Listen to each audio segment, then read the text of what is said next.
Friends, good morning. இன்னைக்கு நம்ம என்ன ப்ரிப்பரேஷன் பார்க்க போறோம்னு பார்த்தீங்கன்னா, இன்னைக்கு வந்து நேத்து நம்ம உளுந்து வந்து ஸ்ப்ரவுட் பண்ணி வச்சு நேத்து பார்த்து அந்த உளுந்து களி கஞ்சி மிக்ஸ் வந்து ரெடி பண்ணிட்டோம்.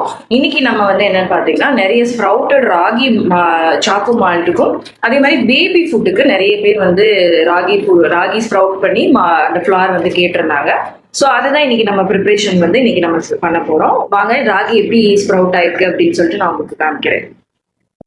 பாருங்கள், ராகி வந்து எப்படி நீல நீளமாக எவ்வளோ நல்லா சூப்பராக நல்லாவே வந்து ஸ்ப்ரவுட் ஆகிருக்கு அப்படின்னு பாருங்கள். ஆக்சுவலாக இது வந்து ஒரு 3 நாள் ப்ராசஸ். 3 நாள் வந்து நம்ம நல்லாவே இதை ஸ்ப்ரவுட் பண்ணிட்டோம் அப்படின்னா நல்லா நீளமாக சூப்பராக நல்லா ஸ்ப்ரவுட் ஆயிரும். நான் முன்னாடியே சொன்ன மாதிரி நார்மலாக யூஸ் பண்ணுற ராகியில் இருக்கக்கூடிய சத்துக்கள் எல்லாமே நம்ம ஸ்ப்ரவுட் பண்ணும்போது அது அப்படியே 10x 5xாக கிடைக்கும் அப்படின்னு சொல்கிறாங்க.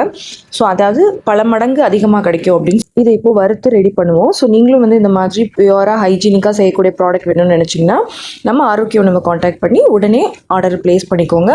ஸ்க்ரீனில் வாட்ஸ்அப் நம்பர் இருக்குது.